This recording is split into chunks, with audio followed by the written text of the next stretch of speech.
Hello friends, जय साईं। दोस्तों, NCERT math class 10 का सीरीज जो चल रहा है उसमें लेसन 4 द्विघात समीकरण की सीरीज चल रही है और हम लोग लास्ट में आ चुके हैं एक्सरसाइज 4.3 का क्वेश्चन 10 और 11। आज इसका समापन होने वाला है, लेकिन इसके पहले मैंने सारे वीडियो बना के रख दिए हैं। इसको आप देख सकते हैं और इधर देख सकते हैं। इस सारे वीडियोस मैंने आपके लिए बना दिए हैं, आप इसको देखिए और अपना पूरा ज्ञान बढ़ाइए। तो आज मैं आपको इसको दिखाने वाला हूं। इस वीडियो को आपको लास्ट तक देखना है। मैं हूं विजय राय और स्वागत करता हूं आप सबका आपके अपने YouTube चैनल सत्य साईं क्लासेस पर।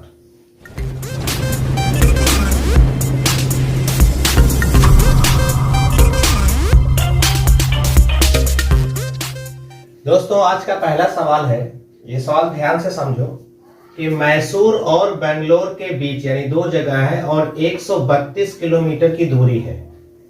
इसको तय करने में एक एक्सप्रेस रेलगाड़ी चल रही है और एक सवारी गाड़ी, एक मेल गाड़ी है, एक पैसेंजर है।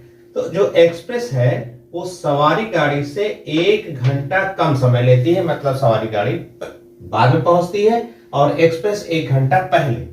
1 घंटा पहले पहुंचेगी तभी तो 1 घंटा कम समय लेगी।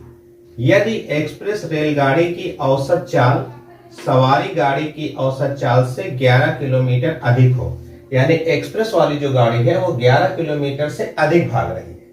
क्लियर है भाई? जब अधिक चलेगी तभी तो जल्दी पहुंचेगी।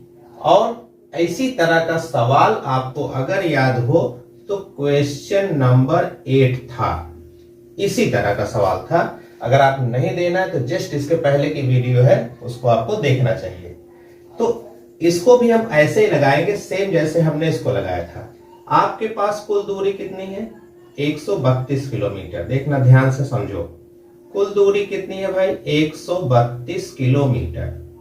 इस वक्त हम सवारी गाड़ी को समझते हैं कि भाई सवारी गाड़ी की जो चाल है, मान के चलेंगे, माना सवारी गाड़ी की चाल, सवारी गाड़ी की चाल क्या मान ले हम? x किलोमीटर प्रति घंटा। अगर सवारी इस चाल से चलती है तो एक्सप्रेस गाड़ी कैसे चलेगी? यही एक इसमें खूबी है। एक्सप्रेस गाड़ी की चाल आपको पता है ना, देखो क्या लिखा है, 11 किलोमीटर अधिक, यानी इसमें आपको क्या 11 किलोमीटर जोड़ देना चाहिए। अच्छा, दोनों की चाल तो हो गई, अब दोनों की दूरी तय है तो दोनों के लिए समय निकालना है।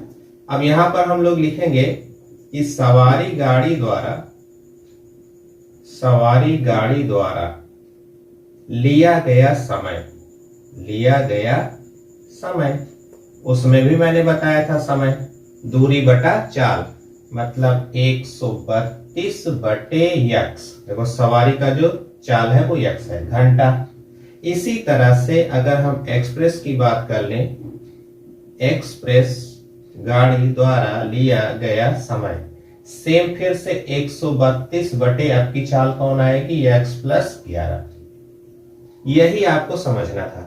अगर आप नहीं समझे हैं तो इसमें फिर से ध्यान दीजिए, यही आपको समझना है। इसके बाद अब बात आती है कि 1 घंटा कम समय लेता है, तो कौन लेता है 1 घंटा कम?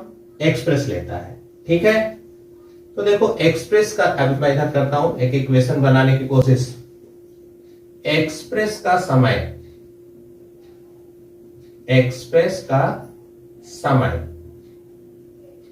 बराबर सवारी का समय, यानी सवारी गाड़ी का समय और इसमें से -1। क्यों? 1 घंटा कम। ठीक है, सवारी गाड़ी जितना समय लेगी उसमें से 1 घंटा कम कर दीजिए, आपका एक्सप्रेस का समय आ जाएगा। और सवाल निकला है कि एक्सप्रेस का समय क्या है इस समय? x प्लस ये है एक्सप्रेस का समय है 132 बटे x प्लस 11। और सवारी का समय क्या है? ये देखो 132 बटे x और इसमें से आपको करना है -1। ठीक है, अब मैं इसको इधर कर लूंगा तो आपको पता है भाई इक्वेशन बनने की तैयारी चल रही है। x प्लस 11 माइनस 132 बटे x बराबर -1। ओके, एलसीएम लेने के लिए दोनों को लेना पड़ेगा आपको। सेम कट जाएगा, 132x बना 132x। अब ये आएगा और 132 आएगा, तो यानी x प्लस 11 का गुणा किससे करना है? 132 से, -1। सेम ऐसे ही सवाल लगा था, 132x माइनस, अब ये दोनों में गुणा करना है ना, 132x और ये साइन बदल देगा, फिर 11 दूनी 22 हो जाएगा भाई, 11 तिहाई 33, 34 35, 3 हासिल, 11 3 14। यहां भी आपका इक्वेशन दोनों में जाएगा, तो एक्स स्क्वायर प्लस 11x, अभी आपको बराबर -1 लिखना है, ठीक है ना। इक्वेशन को हम सॉल्व करेंगे तो 132 आपका कैंसिल होने वाला है, -1452 बटे एक्स स्क्वायर प्लस 11x किसके बराबर? -1 के बटा 1 कर दीजिए, फिर हमको क्रॉस मल्टीप्लाई भी करना है, तो माइनस यहां आएगा और 1 से गुणा होने के बाद कोई परिवर्तन नहीं होता है, माइनस इधर जाएगा, समझ रहे हैं।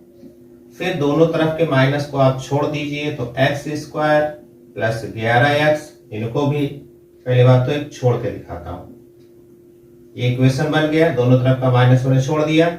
अब इक्वेशन बनता है कुछ ये देखिए, ये आपका बन गया इक्वेशन बराबर 0।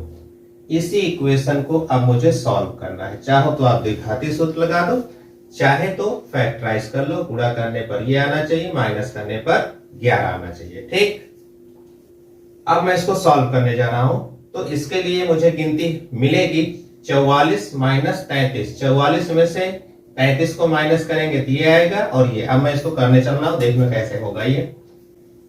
X square plus 11x minus 1452 बराबर 0, ठीक है।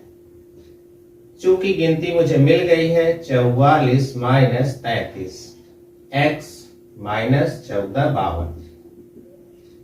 अब इसका फैक्टराइज करते हैं, तो ये देखो आगे एक्स स्क्वायर प्लस 44x और माइनस 33x, ठीक है, और माइनस 1452। प्लस की वजह से साइन बदलने की कोई जरूरत नहीं है। आपने x कॉमन किया तो x प्लस 44 मिलता है, माइनस 33 कॉमन करेंगे तो फिर से x प्लस 44 मिलेगा और बराबर 0। अगर एक फैक्टर की बात करें तो x प्लस 44 एक फैक्टर है और x माइनस 33 एक फैक्टर है, दोनों के दोनों क्या है? जीरोस। अब एक एक करके हम देख लेते हैं, x प्लस 44 बराबर 0, तो x का मान -44 आपको लिखना है अमान में। पता चला क्यों? क्योंकि x बता रहा है रेलगाड़ी की चाल, और चाल कभी भी ऋणात्मक नहीं आएगी। अच्छा, दूसरे को देखते हैं भाई, ये देखो x बराबर 33। हाँ, ये बात आपकी मान्य है। मान्य इसलिए है कि x का मान 33 है, यानी रेलगाड़ी 33 किलोमीटर की चाल से चल सकती है। तो 33 हमने क्या माना था? हमने माना था सवारी गाड़ी की चाल। तो आपकी पहली चाल आ गई सवारी गाड़ी की चाल। समझ में आ गया ना?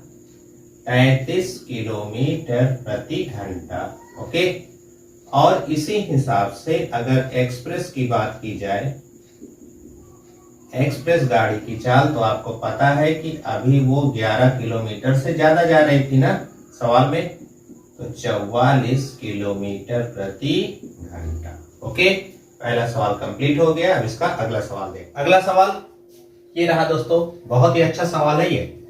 दो वर्ग हैं जिनके क्षेत्रफल का योग इतना है। दो वर्ग, वर्ग का मतलब समझे आप?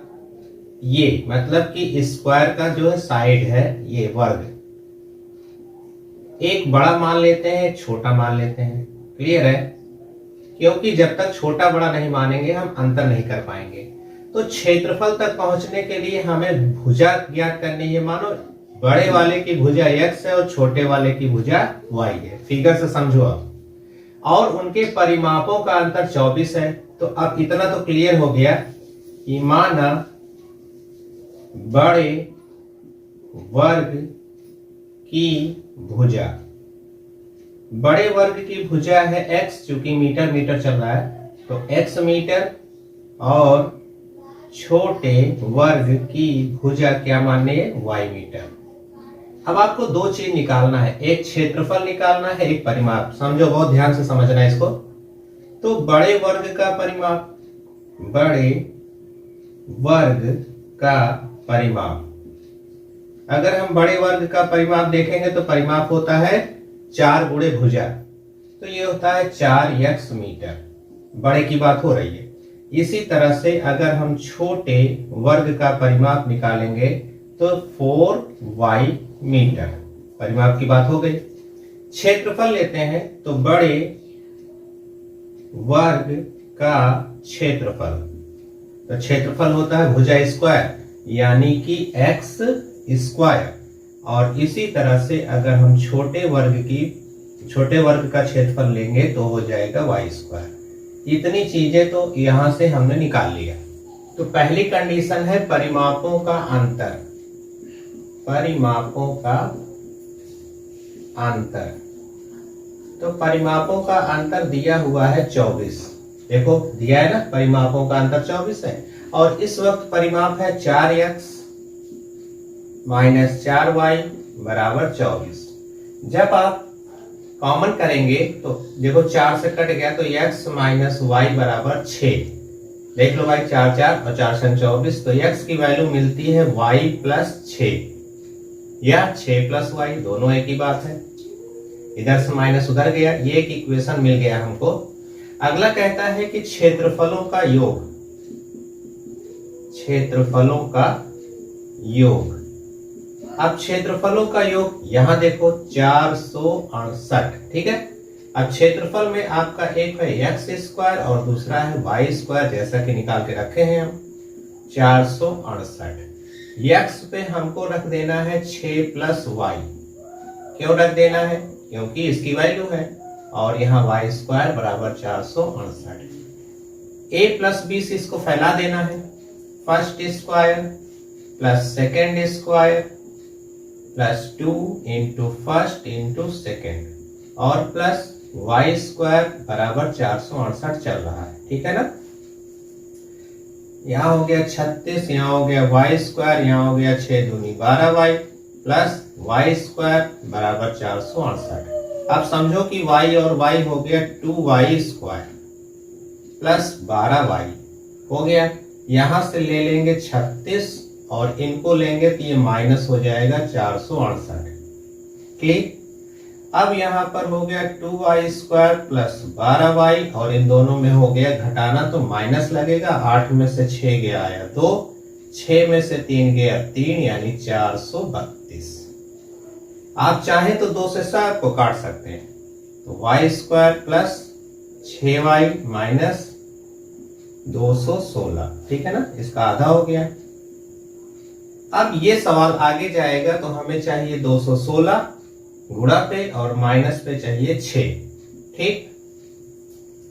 अब इस सवाल को हम लोग इधर करेंगे, y square plus 6y minus 216 बराबर 0। तो 18 और 12 गिनती है, 18 में से अगर मैं 12 माइनस करता हूं तो आ जाएगा 6, और गुणा करोगे तो 216। अब ये चलने दो ऐसे ही, y स्क्वायर बराबर ये y स्क्वायर प्लस ये 18y और माइनस 12y माइनस 216 बराबर 0। y को कॉमन किया तो मिलता है y प्लस 18, इधर से माइनस 12 को कॉमन किया फिर भी y प्लस 18। अब फटाफट हम, अच्छा, एक फैक्टर मिलता है y प्लस 18 और दूसरा फैक्टर मिलता है y माइनस 12। अगर हम दोनों को टैली करें तो एक हो जाएगा y प्लस 18 बराबर 0, तो y का मान क्या आ गया भाई? माइनस 18। तुरंत आप लिखेंगे मान, आप समझिए क्यों। आपको निकालना था भुजा, मतलब वर्ग की भुजा लंबाई चौड़ाई कभी माइनस में आती है नहीं, इसलिए ये कैंसिल। तो y माइनस 12 बराबर 0, तो y का मान हो गया 12। ये आपका मान्य है। क्यों? क्योंकि किसी भी वर्ग की भुजा लंबाई चौड़ाई 12 मीटर हो सकती है। और 12 मीटर आप देख सकते हैं लिखा था छोटे वर्ग की भुजा, इसलिए छोटे वर्ग की भुजा, छोटे वर्ग की भुजा y थी यानी 12 मीटर आ गया। और बड़े वर्ग की भुजा जो है, बड़े वर्ग की भुजा हमने माना क्या था, ये इक्वेशन आया था x बराबर 6 प्लस वाई, ठीक है, यही तो माने थे। तो भाई क्या आया था 6 प्लस वाई यानी 6 प्लस 12 बराबर 18 मीटर हो गया बड़े वर्ग की भुजा। और ये सवाल हो गया कंप्लीट। ये सवाल ही कंप्लीट नहीं हुआ दोस्तों, एक्सरसाइज 4.3 भी हो गई पूरी कंप्लीट। और इसका पूरा फायदा आप ले सकते हैं इस हमारे चैनल पर। अगर आप नए हैं तुरंत सब्सक्राइब कीजिए, क्योंकि पूरी हाई स्कूल की मैथ को इसी चैनल पर एक एक सवाल से मैं खत्म करूंगा। इसलिए आपको इसका चैनल सब्सक्राइब करना चाहिए, बेल आइकन दबाना चाहिए, मेरे वीडियो सबसे पहले मिलेगी आपको। तो दोस्तों इसे लाइक करना है, दोस्तों में शेयर करना है, और मैं अगली बार मिलूंगा आपसे नेक्स्ट वीडियो में। जय हिंद।